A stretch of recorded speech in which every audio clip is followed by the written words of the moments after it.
ಅಶ್ವಯೋಗ news ಜೊತೆ ಮಾತನಾಡೋದಕ್ಕೆ JDSನ ನಾಯಕರಾದಂಥ ಸುರೇಶ್ ಬಾಬು ಅವರಿದ್ದಾರೆ. ಅವರೊಟ್ಟಿಗೆ ಮಾತನಾಡಿಸ್ತಾ ಹೋಗೋಣ. ಸರ್, ಮೊದಲಿಗೆ ದೇವೇಗೌಡ ಅವ್ರಿಗೆ ಮತ್ತೆ ಟಿಕೆಟ್ ಸಿಗುತ್ತೆ ರಾಜ್ಯಸಭೆ ಅನ್ನೋದು ಬಹಳ ನಿರೀಕ್ಷೆಗಳಿತ್ತು. ಜೊತೆಗೆ ಅವರು ಕೂಡ ಎಲ್ಲ ಸಿದ್ಧತೆಗಳನ್ನು ಮಾಡ್ಕೊಂಡಿದ್ರು. ಕೊನೆ ಕ್ಷಣದಲ್ಲಿ ಅವ್ರಿಗೆ ಟಿಕೆಟ್ ಕೈ ತಪ್ಪಿದೆ ಸರ್, ಏನಂತೀರಾ ಸರ್? ಈಗಿಲ್ಲ, ದೇವೇಗೌಡರನ್ನು ಕೇಳಿದವರಲ್ಲ, ನಮ್ಮ ವರಿಷ್ಠರು ಕೂಡ ಅದ್ರ ಬಗ್ಗೆ ಕೇಳಿದವರಲ್ಲ. ಬಟ್ ಅವರು ಎಲ್ಲ ಜನಗಳ ನಿರೀಕ್ಷಣೆ ಇತ್ತು.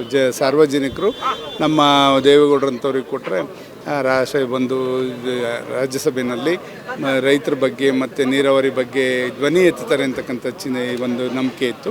ಬಟ್ ಅದನ್ನು ಇವತ್ತು ಅವರು ಪರಿಗಣಿಸಬೇಕಾಗಿರ್ತಕ್ಕಂಥದ್ದು. ಆದ್ದರಿಂದ ನಾವೇನು ಯಾರು ಕೂಡ ಅದನ್ನು ಅವ್ರಿಗೆ ಬೇಕು ಅಂತ ಕೇಳಿದಂಥವ್ರಲ್ಲ ಸರ್. ಈ ವಿಚಾರವನ್ನು ಇಟ್ಕೊಂಡು ಕಾಂಗ್ರೆಸ್ ಅವರು ಟೀಕೆ ಮಾಡೋದಾಗಿರ್ಬೋದು, ಇದೆಲ್ಲ ಕೂಡ ಮಾಡ್ತಾ ಇದ್ದಾರೆ. ಅವ್ರಿಗೆ ದ್ರೋಹ ಮಾಡಲಾಗಿದೆ ಅನ್ನೋ ಟ್ವೀಟ್ಗಳು ಇದೆಲ್ಲ ಮಾಡ್ತಾ ಇದ್ದಾರೆ. ಈಗ ನಾವು ಮಾತು ಅವ್ರು ಹಂಗೆ ಹೇಳಿದರೆ ಓಕೆ, ನಾವು ಯಾವತ್ತೂ ಕೂಡ ನಾವು ಅದು ಬೇಕು ಅಂತ ಕೇಳಿದಂಥವ್ರಲ್ಲ. ಹಾಗಾಗಿ ಅದನ್ನು ಅವರು ಬೇಕಂತ ರಾಜಕೀಯವಾಗಿ ಇದನ್ನು ಇದನ್ನು ಮಾಡಲಿಕ್ಕೆ ತಿರ್ಸ್ಲಿಕ್ಕೆ ಹೊರಟಿದ್ದಾರೆ. ಸರ್, ಈಗ JDS ಅವರು 3ನೇ ಅಭ್ಯರ್ಥಿಯಾಗಿ ಗೋವಿಂದರಾಜು ಅವರನ್ನು ಕೂಡ ಕಣಕ್ಕಿಳಿಸಿದೆ. ಅವರ JDS ಬಳಿ ಈಗ ಸದ್ಯದ ಮಟ್ಟಿಗೆ ನಂಬರ್ಸ್ ಕೂಡ ಇಲ್ಲ.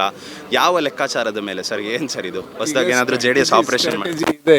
ನಮ್ಮಲ್ಲೂ ಕೂಡ ನಮ್ಮ ಅಭ್ಯರ್ಥಿಗಳ ಜೊತೆಲಿ BJPಯವರು ಎಲ್ಲ ಕೂತ್ಕೊಂಡು ಅದನ್ನು ಚರ್ಚೆ ಮಾಡಿ ಅದನ್ನು ಯಾವ ರೀತಿ ನಾವು ನಮ್ಮ ಅಭ್ಯರ್ಥಿನ ಗೆಲ್ಲಿಸಲಿಕ್ಕೆ ಪ್ರಯತ್ನ ಮಾಡಬೇಕು. ಖಂಡಿತ ಅದನ್ನಾಗಲಿ ಈಗ ನಮ್ಮ ವರಿಷ್ಠರು ಕುಮಾರಸ್ವಾಮಿ ಅವರು ಮತ್ತು ಎಲ್ಲರೂ ಕೂಡ ಕೂತ್ಕೊಂಡು ಅದನ್ನು ಸ್ಟ್ರಾಟಜಿನ ಮಾಡ್ತಾ ಇದ್ದಾರೆ.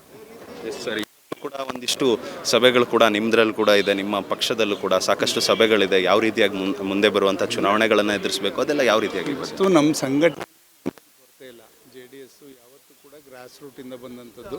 ಆ ನಿಟ್ಟಿನಲ್ಲಿ ನಾವು ಇವತ್ತು ಪಕ್ಷವನ್ನು ಸದೃಢವಾಗಿ ಬೆಳೆಸ್ಕೊಂಡು ಇವತ್ತು ನಾವು ಎಲ್ಲ ಹೆಚ್ಚಿನ ರೀತಿಯಲ್ಲಿ ನಮ್ಮ ಅಭ್ಯರ್ಥಿಗಳು ಗೆಲ್ಲಿಸಲಿಕ್ಕೆ ಎಲ್ಲ ರೀತಿಯ ಒಂದು ಪ್ರಯತ್ನಗಳು ನಡೀತಾ ಇದೆ. ಇದಾಗಿತ್ತು ಸುರೇಶ್ ಬಾಬು ಅವರ ಮಾತುಗಳು. ಕ್ಯಾಮ್ರಾಮನ್ ಸೂರ್ಯಪ್ರಕಾಶ್ ಜೊತೆ ಓಂ ವಿವೇಕ್ ಆದಿತ್ಯ ಕಾರ್ಲೆಕರ್, ಅಶ್ವವೇಗ ನ್ಯೂಸ್, ಬೆಂಗಳೂರು.